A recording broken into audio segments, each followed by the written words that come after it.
सुबह सुबह का वक्त होता है, लगभग 6 बज रहे होते हैं।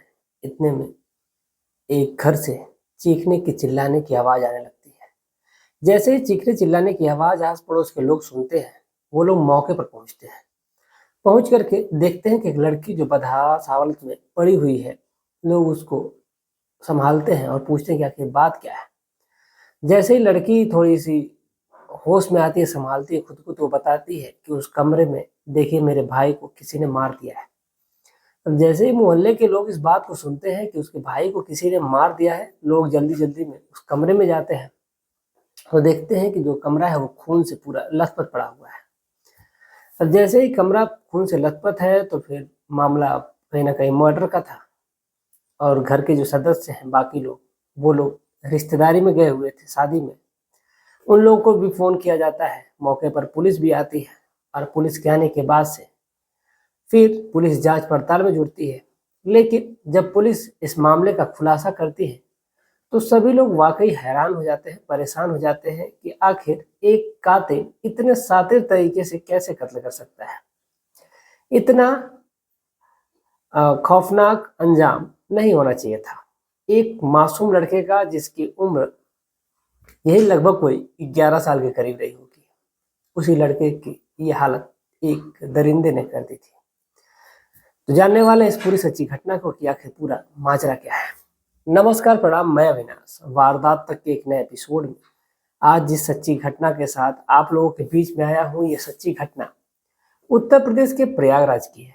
प्रयागराज में एक जगह लगती है बाड़गौना। इसी बाड़गौना गांव में एक परिवार रह रहा होता है, जिस परिवार के जो मुखिया है राम विनय नाम होता है उनका, राम विनय सिंह। राम विनय सिंह की पत्नी होती है जिनका नाम श्रीमती होता है। अब श्रीमती के 2 बेटे हैं, जिनमें एक 3 बच्चे हैं टोटल। एक लड़का है जिसका नाम प्रेम है और 2 लड़कियां हैं। एक बड़ी लड़की जिसका नाम कृति है और छोटी बहन है जिसका नाम शिखा होता है।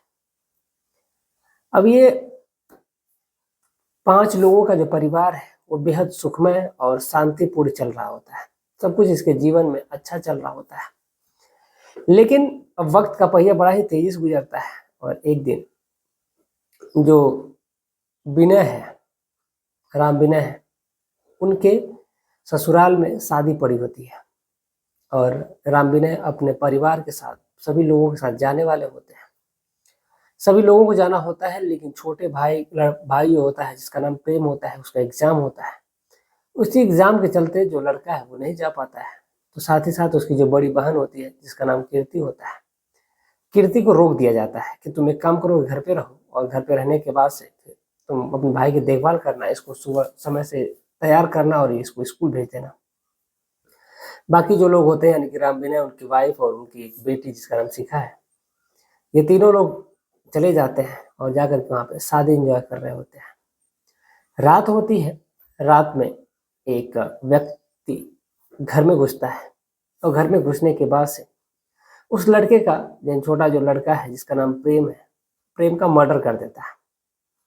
मर्डर करने के बाद से कातिल तो वहां से मौके से फरार हो जाता है। लेकिन और जब पुलिस मौके पर पहुंचती है, जब उसकी तफ्तीश करती है, जांच पड़ताल करती है, जांच पड़ताल के दौरान कोई भी सबूत ऐसा हाथ नहीं लग पा रहा था जिससे ये पता लगाया जा सके कि आखिर कातिल कौन है और कातिल का इस छोटे से बच्चे से क्या लेना देना है।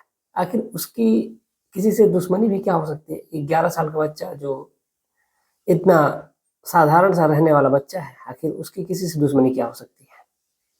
अब इसी बात को लेकर के जो पुलिस है वो अलग अलग एंगल से जांच पड़ताल में जुट जाती है और अलग अलग समय पे अलग अलग लोगों से बातचीत करती है।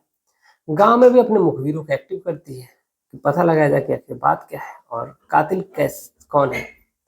अब इसी बात को लेकर के जो पुलिस है इधर इधर भटक रही है, लेकिन कहीं से भी कोई भी सबूत हाथ नहीं लग रहा है।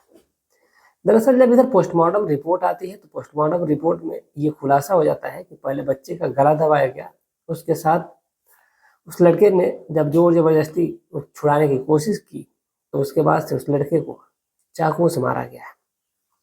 अब जैसे ही पुलिस के सामने ये रिपोर्ट आती है तो फिर पुलिस भी बड़ी अचंभे में पड़ी होती है कि आखिर ऐसा कैसे हो सकता है। लेकिन सबसे बड़ा मुद्दा यहाँ पे ये होता है कि आखिर कातिल है कौन, और इस छोटे से बच्चे की किसी से दुश्मनी क्या हो सकती है। अब जैसे ही पुलिस अलग अलग एंगल से जांच करती है, अपनी साइबर टीम का सहारा लेती है, मुखबिरों को एक्टिव करती है, लेकिन जब पुलिस राम विनय से पूछती है कि अगर उनकी किसी से दुश्मनी हो तो हो सकता है कि उन्हीं की वजह से बच्चे को मार दिया गया हो। लेकिन राम विनय जो है वो बेहद सरल किस्म का इंसान है, उनका किसी से लेना देना ही नहीं था। वो बहुत ही नॉर्मल व्यक्ति होते हैं, वो अपने कंपनी में काम करते हैं, काम करने घर पे आते हैं, उनका किसी से लेना देना नहीं होता है।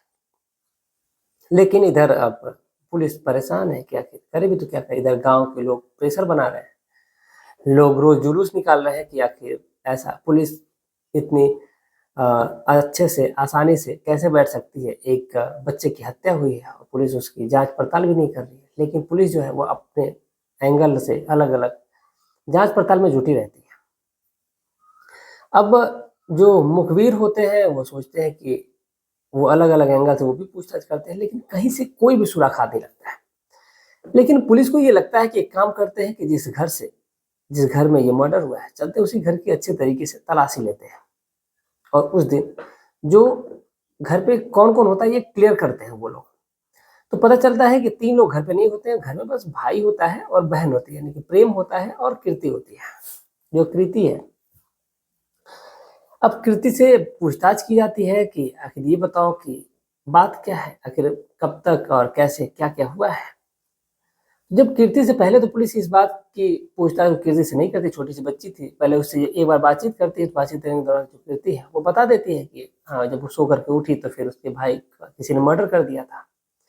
लेकिन कीर्ति से जब पुलिस दोबारा इत्मीनान से पूछताछ करती है और अलग अलग 3 अफसर आते हैं और तीनों अफसर सेम क्वेश्चन को अलग अलग एंगल से घुमा करके पूछते हैं, लेकिन जब कीर्ति से पूछा जाता है तो वो क्वेश्चन सेम होता है, लेकिन जब अलग एंगल से घुमाया जाता है तो जो कीर्ति है अपने ही बातों में कहीं ना कहीं फंसती नजर आती है। कीर्ति जिसकी उम्र लगभग 18-17 साल के करीब होती है, दिखने में बेहद खूबसूरत, बहुत ही सुंदर लड़की होती है। लेकिन जब पुलिस के सवालों के जवाब जब नहीं दे पाती है, पुलिस से उससे पूछताछ करती है, तो फिर पुलिस की शक की सुई कहीं ना कहीं कीर्ति पे नजर आती है। अब कीर्ति से पुलिस पूछताछ करती है, फिर उसको थाने लेकर के जाया जाता है, और थाने ले जाने के दौरान फिर जो कीर्ति है वो एक सच बताती है, और सच कुछ इस प्रकार का होता है कि जिसको सुनने के बाद से वाकई सबके पैरों तले जमीन खिसक जाती है कि एक लड़की ऐसा कैसे कर सकती है। दरअसल कीर्ति बताती है कि आज से लगभग 6 महीने पहले उसकी एक लड़के से मुलाकात होती है जिसका नाम ओम प्रकाश होता है। ओम प्रकाश जो बगल के गांव का ही रहने वाला होता है, लगभग 3 किलोमीटर उसके घर से दूरी होती है, और जो ओम प्रकाश है वो उसी के स्कूल में पढ़ रहा होता है। अब इन दोनों की बातचीत हुआ करती है, जब इनको मौका मिलता तो ये दोनों मिला करते थे स्कूल में, चोरी छुपके इधर उधर जहां भी उनको मौका मिलता था वो मिला करते थे। अब साथ ही साथ मिलने के साथ साथ ये जो लड़के हैं और लड़की है, इनको अब ऐसा मौका नहीं मिल पा रहा था कि ये घर पे कभी इत्मीनान से मिले और एक दूसरे के साथ संबंध बनाए। लेकिन जो भाई है उसका जब एग्जाम होता है, परिवार के लोग जब शादी में चले जाते हैं, सुबह सुबह का वक्त होता है, अब उस कीर्ति को पता होता है कि जो उसके माता पिता हैं और बहन है वो कल आएंगे। तो पूरे दिन ये अपने प्रेमी से बातचीत करती है, और बातचीत करने के दौरान उससे बताती है कि शाम को मिलने का प्रोग्राम बनाती है, और कहती है शाम को उसको अभी ये भी डाउट होता है कि उसके पिताजी आ जाएंगे, तो एक बार शाम को वो फोन करके कंफर्म करते हैं कि पापा आएंगे कि नहीं आएंगे। तो उसके पिताजी होते हैं, कहते हैं कि नहीं वो आ नहीं पाएंगे, क्योंकि उनके जो ससुराल वाले लोग हैं वो आने नहीं दे रहे हैं, सुबह आएंगे वो। अब जैसे ही कीर्ति इस बात को सुनती है तो वो रात के लगभग लगभग 10 बज रहे होंगे, और उसी टाइम पे वो अपने प्रेमी यानी ओम प्रकाश को फोन करती है और कहती है कि एक काम करो कि मेरे घर पे अब कोई नहीं आ जाए, एक काम करो कि तुम आ जाओ। अब जैसे ही ओम प्रकाश इस बात को सुनता है तो वो तुरंत अपनी बाइक उठाता है, और ये नहीं देखता है कि कितनी ठंडी है कितनी गर्मी है, ये सब कुछ चीजें मैटर ही नहीं करती वहां पे। और वो रात के लगभग 10:30 बजे अपने घर से निकल आता है, और निकल करके सीधा कीर्ति के घर के पास पहुंचता है। पहुंचने के बाद से फिर अपनी बाइक को एक वहीं पर अरहर लगाई गई रहती है, खेत रहा रहता है, उसी में बोया गया रहता है, उसी में अपनी बाइक को छुपा देता है। छुपाने के बाद से फिर पैदल पैदल कीर्ति के घर के पास पहुंचता है और वहां से पीछे वाले गेट से वो घर के अंदर एंटर करता है। जैसे ही घर के अंदर एंटर करता है तो फिर कीर्ति उसके पास जाती है और दोनों एक दूसरे को गले लगाते हैं। फिर कीर्ति अपने कमरे में लेकर के जाती है और उसी कमरे में दोनों एक दूसरे के साथ बातचीत करते हैं। बातचीत करने के दौरान एक दूसरे के साथ संबंध बनाते हैं और संबंध बनाते बनाते इन दोनों के बीच में बातचीत भी हो रही थी। अब इसी दौरान जो उसका भाई है यानी कि प्रेम है, उसकी नींद खुल जाती है। जब नींद खुलती है तो उसको बात करने की आवाज़ सुनाई देती है, लड़के और लड़की की हंसने की बात आवाज़ सुनाई देती है। लेकिन इधर कीर्ति को इस बात की बिल्कुल भनक नहीं होती। कीर्ति को ये लग रहा था कि उसका भाई तो सो गया है दरवाजा बंद करके, और उसने दरवाजे की कुंडी भी हल्की सी बाहर से लगा दी थी। लेकिन जैसे ही लड़का दरवाजा 2 बार आगे पीछे करके खोलता है तो दरवाजा खुल जाता है और जो प्रेम है वो बाहर निकल के जाता है। तो जा करके अपनी बहन के कमरे के पास जाता है और वहाँ पर देखता है तो देख करके वो वाकई वो सन्न रह जाता है। उसकी बहन जो बिल्कुल नग्न अवस्था में होती है, उसके साथ एक लड़का होता है, वो भी बिल्कुल नग्न अवस्था में होता है। अब उन दोनों की हालत में देख करके, आपत्तिजनक स्थिति में देख करके, जो लड़का है वो बिल्कुल एकदम शांत सा हो जाता है और कहता है कि दीदी ये तुम क्या कर रही हो। अब जैसे ही कीर्ति इस बात को सुनती है, इस आवाज़ को सुनती है, तो देख करके सन्न रह जाती है कि उसका भाई उसके सामने खड़ा है। अब दोनों प्रेमी और प्रेमिका दोनों नग्न अवस्था में वहीं पर खड़े हो जाते हैं। खड़े होने के बाद से जो कीर्ति है खुद को ढकने की कोशिश करती है और कहती है कि भाई जो ये बात किसी को मत बताना।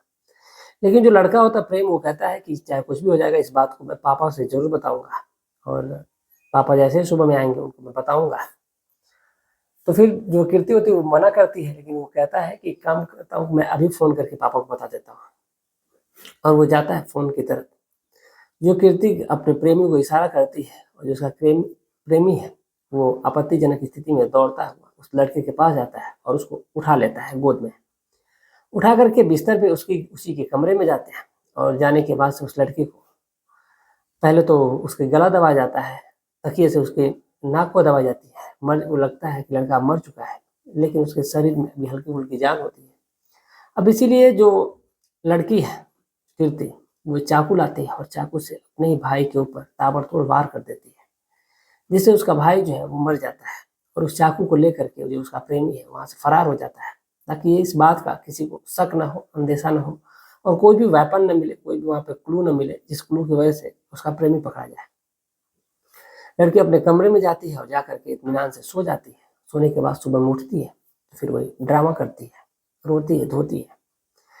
लेकिन जैसे ये पुलिस के सामने ये बात का खुलासा होता है तो सभी लोग हैरान रहते हैं, परेशान हो जाते हैं कि एक लड़की जो अपने निजी स्वार्थ के लिए, अपनी हवस की भूख को मिटाने के लिए अपने ही इकलौते सगे भाई का कत्ल कर देती है। तो ऐसा उसको नहीं करना चाहिए था। फिलहाल उस लड़की के बयान के आधार पर उसके प्रेमी यानी ओम प्रकाश को भी पुलिस ने कस्टडी में लिया है और इन दोनों को जेल की सलाखों के पीछे डाल दिया गया है। फिलहाल इन दोनों को जो सजाएं हैं वो उम्र कैद की सजा हुई है, दोनों को हुई है, क्योंकि दोनों ने मिल करके मारा था। और ये दोनों प्रेमी और प्रेमिका अलग अलग बैरक में और अपने जीवन के एक एक दिन को अब काटेंगे। तो ये थी आज की पूरी कहानी। इस पूरे घटनाक्रम को सुनाने का उद्देश्य किसी की भावनाओं को ठेस पहुंचाना नहीं है, बल्कि आपको जागरूक करना है, आपको सचेत करना है कि आप जहां भी रहें स्वस्थ सुरक्षित रहें।